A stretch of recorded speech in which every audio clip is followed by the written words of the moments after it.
pode prever que a sociedade vai implementar a ideia do compliance. Só que vai feito todo um trabalho por fora de como é que vai ser feita essa implementação. Não é algo que se implementa do dia para a noite, tá? Mas a ideia e o contexto, aí aquela tua pergunta é o seguinte, vai das ações das pessoas. Na figura dos médicos, no caso que seriam os interessados diretos, de lutarem por isso. Porque, do contrário, se não haver um movimento, as coisas não saem do lugar. Então tem que ver por quê. Porque a questão, eu não sei se vou chegar no termo do compliance, mas pelo menos umas regras que implementam, porque para dar segurança. Porque eu médico, preciso, em razão do estudo, e a empresa quer me subsidiar. Eu tenho já uma regra legal, ou se não do cunho nacional, mas pelo menos normativa, que me dá um respaldo, eu, médico, pessoa física. Porque aí a gente começa a ver desdobramentos da figura da sociedade em si para a figura da pessoalização do médico. O que eu estou colocando aqui é a questão da segurança do médico como pessoa física. Então, querendo ou não, eu tenho um regulamento, tem o estatuto médico, por exemplo, eu, no caso, o estatuto da OAB, mas aí vem uma situação que dizendo, olha, abaixo uma portaria, alguma coisa, delimitando, ou, se não a questão do compliance em si, mas especificando, olha, em situações como essa, ainda que sejam normas sugestivas, que seguidas passam a dar o quê? Mais força, mais credibilidade, porque não é qualquer órgão que está fazendo aquilo lá. Então, aí vai o quê? E dentro de uma situação como essa, com certeza vai ter um histórico, como qualquer lei, qualquer projeto, de considerações. Por que eu vou fazer? Por que o médico pode ter a liberdade, se não ele, ou de até, olha, eu quero te subsidiar, eu tenho interesse na empresa. Por que eu não posso ter essa relação? Tudo vai virar uma questão de prostituição? Por quê? Não pode haver uma legalidade no ato, eu não posso estar sendo honesto a ponto de viajar e chegar e ter o conhecimento, depois de aplicar meu conhecimento. Quer dizer, essa situação está deturpada demais. Ainda mais no cenário político que nós estamos vivendo.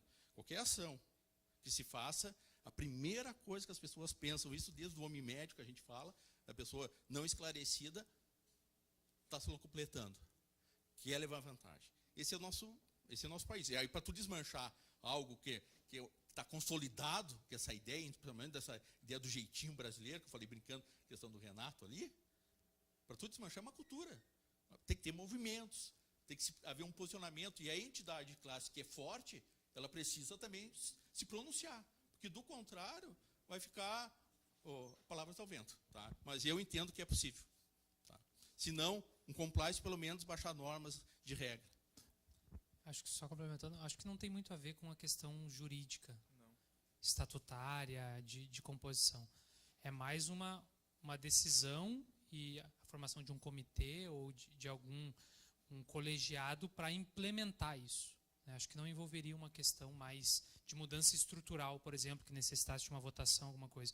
Nós somos uma SA, temos um estatuto e não foi alterado em nada para que esse departamento, essa questão fosse implementada. E a terceira, complementando isso, então, havendo um regramento, por exemplo, a gente entra em consenso aqui da maneira como, por exemplo, um associado, um sócio da nossa sociedade pode ou não receber algum subsídio para a questão da educação continuada.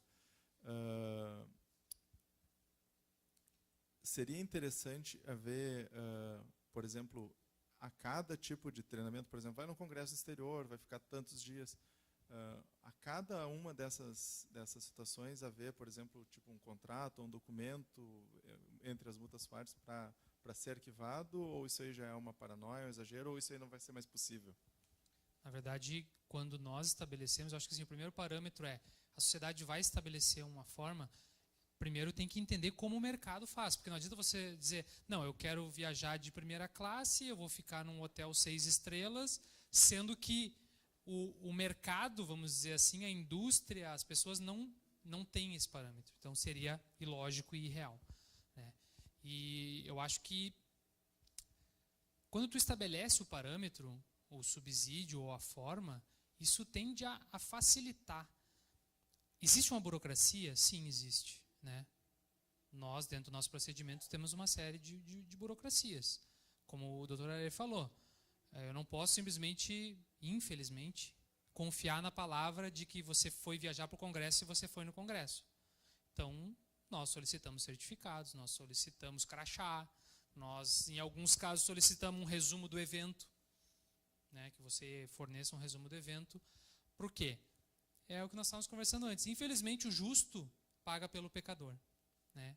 As reiteradas práticas de fraudes ou de formas corruptivas acabaram fazendo com que a indústria, com que as distribuidoras, com que as sociedades tenham que fazer uma série de burocracias para cercar e tenham a materialidade para comprovar de que aquele serviço foi efetivamente prestado.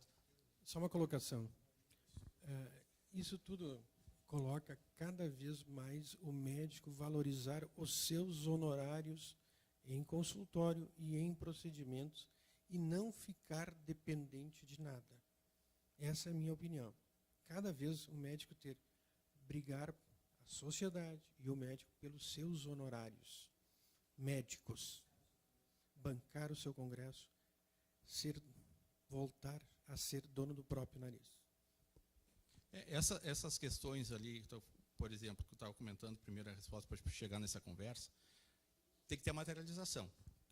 Foi dito. Ou seja, tu tem que instrumentar, tem que ter o contrato. Por que eu não vou fazer um contrato que diga exatamente o que eu vou fazer? Estou mostrando a minha transparência, inclusive está aqui, para todo mundo qualquer ver.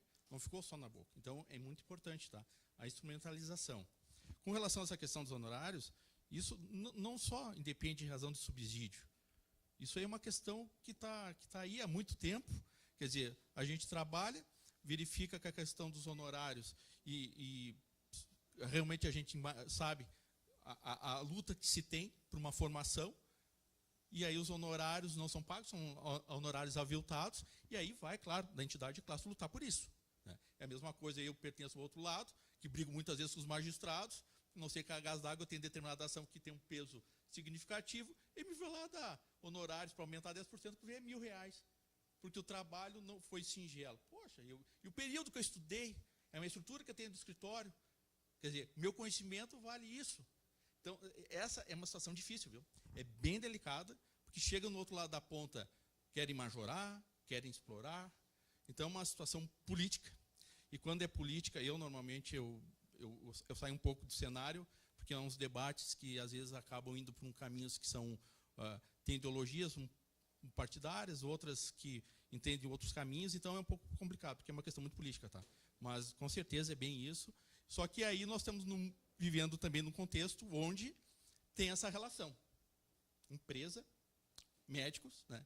E precisa haver uma proteção não só para nós, para a empresa. Porque nenhum empresário, nenhum diretor, embora eu faça parte do departamento jurídico, fui nomeado como conselheiro também da empresa, para quê? Para dar mais segurança aos atos. Aí vai o chato lá do Ararê, botar, veta esse contrato, cadê as razões, cadê a transparência, os documentos? Não tem, não passa, é veto. A intenção é boa, tem que ser feito, não passa. Agora, se haver uma formalidade, mostrar o objetivo, a transparência, e lá a ponta onde vai me atender, aí é outro cenário. Porque eu tenho aí como chegar para qualquer pessoa e sustentar, inclusive, não raras vezes, colocar aquela situação numa posição de ridículo. Deixar a pessoa numa posição de constrangimento. Tu está me apontando o dedo, entendendo que eu estou me completando e, na verdade, está aqui meu trabalho. Agora, tu sai e vamos dar uma analisada aqui, vamos ver onde é que está, no caso, a minha, que vocês querem colocar, a minha propina, o meu ganho ilícito. Não, está aqui toda a formatação, e aí nós vamos para o debate, vamos sim. Aí vamos debater. Agora, do contrário, se ficar quieto, se tu passa, primeiro que a nossa lei parte do primeiro pressuposto, quem cala, consente. E aí já vai, né? Aí tu já recebe a vassourada e para tu se reerguer é complicado. Então, são várias ações, sim, que podem ser retomadas para tentar proteger. Só complementando, eu acho que a gente está caminhando para isso, né, no setor da saúde. Só que uma coisa que eu aprendi, eu não era desse setor, eu aprendi é que quem aprende a dirigir não dirige um Fusca ou uma Ferrari, né? Então é interessante para a indústria a qualificação do médico, mas eu acho que esse caminho de que cada vez mais o médico tome a sua atitude em relação à qualificação é um caminho que está sendo trilhado já. Não digo que a gente chegou lá, mas estamos caminhando para isso. Eu queria saber o seguinte, hoje na relação bem imposta aqui foi a relação médico-indústria, né? Só que nessa relação existem algumas situações intermediárias nessa situação. Temos aí o hospital, temos o plano de saúde, né? E hoje o que eu estou vendo é o médico indo ao seu hospital e a relação comercial agora é da empresa com o hospital. Esses materiais que tu tem que usar são esses aqui, conforme os descontos financeiros. Qual é a ética do compliance disso? Na verdade, hoje o que está caminhando é para que todos, desde o hospital, plano de saúde e a indústria, o distribuidor, tenham compliance. Mas como eu falei, compliance não é uma receita de bolo. Então, cada um estabelece dentro dos seus riscos operacionais. Nós, como distribuidores, temos a nossa lista de riscos. O hospital deve ter outros riscos. Essa imposição pode vir do hospital porque ele tem, vamos dizer assim, a premissa do negócio, né? Você, como médico, é funcionário dele. Assim como eu sou funcionário de uma empresa, eu tenho que me submeter ao código de conduta, às regras da empresa. A ética e o compliance vão entrar nesse contexto se o hospital tem isso determinado e pré-estabelecido, que, por exemplo, vamos usar o seu exemplo. Se eu for funcionário. Exatamente. Se eu não for funcionário, for um prestador de serviço, qual é Aí, a relação que tem isso? dentro da tua relação contratual com o hospital, tem que ver aonde está estabelecido isso. A ética, se você deve seguir ou não o código de conduta, por exemplo, do hospital. O procedimento interno do hospital em relação a isso. Porque se está escrito lá que a tomada de decisão é com base em preço, e você é um prestador de serviço daquele hospital... Isso não existe na medicina, né? Não existe diretamente. Existe uma relação onde tu presta atendimento para um determinado convênio, o convênio tem ele a relação comercial com a indústria, e tu vai ter oferecido aquela gama de situações para te poder usar. Não é o hospital não sei aonde está escrito que o hospital pode tomar essa atitude ou absorver essa situação, que seria do Conselho Federal de Medicina, onde o médico será determinado por uma regra conforme uma regra de comercial. Na verdade, assim, tem que separar os mundos. Esse é o mundo do conceito, porque o médico é o seguinte, tu é um prestador de serviço. O hospital te coloca uma lista de materiais consignados. É o que tu tem à tua disposição, eu não trabalho com outro.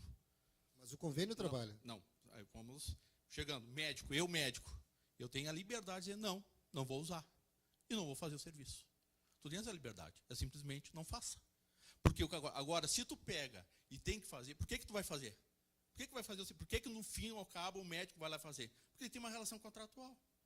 É a mesma situação. Essa questão, de repente, de determinados hospitais terem uma situação específica, isso pode... Aí a questão que o José colocou no início, existe campo para denúncia, está fraudando uma concorrência. Mas quem? Denúncia de quê? Denúncia. Para quem? Quem é que regula a questão dos hospitais? Não tem a Anvisa? O Conselho de Medicina não pode chegar e fazer uma denúncia? E ele entrar com uma representação junto ao Ministério Público? Pode, é só fazer. O Conselho de Medicina diz que não é competência dele mas regular a relação comercial, aí nós empresa e comércio. Mas aí nós entramos no seguinte, é omissão. Eu não quero me comprometer, eu não quero agir. Claro, claro que tem competência e pode fazer sim. Porque ela tem uma entidade de classe atrás. Agora, se eu tenho a boa vontade e a questão política de fazer o ato, é bem diferente. Aí é uma questão interna de vocês que tem que debater. Mas os meios estão aqui. Então, inclusive um particular, que existe a ação popular, por exemplo, pode tomar uma iniciativa e ir lá no Ministério Público. Eu, médico, Ararê, sou médico. Estou desgostoso. Eu, pessoal, vou lá no Ministério Público fazer uma denúncia. Os meios legais, jurídicos, estão postos. Basta querer fazer. Agora, se não há uma vontade política em reverter um quadro, que seja um quadro amplo, aí nós estamos caminhando para um outro detalhe, uma outra situação que depende de outro tipo de debate. Eu gostaria de fazer só um pequeno lembrete aqui.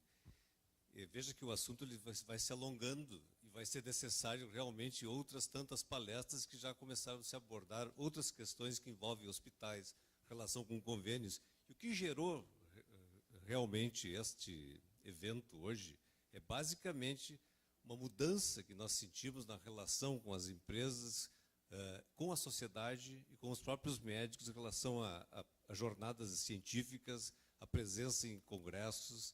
Isso aí mudou bastante essa relação. Nós fomos fazer um evento em Caxias esses tempos para conseguir uma verba de R$2.000 para um evento que tinha 200 pessoas praticamente. Nós tivemos que fazer um contrato que parecia a compra de um apartamento, com um cartório registrado e tudo. Então nós ficamos com muitas dúvidas, que as coisas mudaram. Eu acho que este evento de hoje é um evento que é a tomada do início de uma série de outras reuniões como esta que nós vamos ter que esclarecer. Sim, eu vou passar a palavra. Só para lembrar, para não tirar o foco. O foco, se tu entrar em convênio hospital, é um seminário.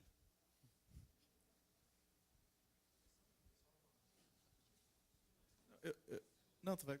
Só, Regis, eu queria deixar bem claro, eu não acho que o médico tenha que ser remunerado diretamente por nada que não seja honorários médicos. Talvez tu não tenha entendido o meu ponto. O que eu quero dizer é o seguinte, que a parceria com a indústria é muito importante até pela questão da inovação científica, que quem produz inovação hoje em dia não é a universidade, não é um médico sozinho no hospital e não é o hospital. Querendo ou não, onde está a inovação é a pesquisa e desenvolvimento da indústria. E sem haver alguma maneira de que essa relação seja transparente, legal e formalizada, toda a sociedade sai perdendo. Não é só a gente que vai deixar de se atualizar. Os pacientes talvez não venham a ter acesso àquelas coisas que eles poderiam ter alguns avanços. Só isso, desculpe. Eu só queria fazer uma colocação, assim, porque essa história toda veio depois de denúncias que fizeram na TV. Mas, assim, a primeira coisa que a gente tem visto, eu tenho conversado com várias pessoas, é de uma teórica lei que, a partir de 2018, a gente ia ter uma série de mudanças e que, por exemplo, uma das coisas que não se poderia mais era que um médico pudesse ir a um evento científico patrocinado por uma empresa. Na minha opinião pessoal, isso é totalmente inocente. Desde que não haja nenhum contrato dizendo que eu preciso só usar material daquela determinada empresa, que eu tenho que usar 5 materiais daquela empresa, que seja só um convite da empresa ou por parte que eu possa ir, que seja só a minha inscrição, que seja... mas assim,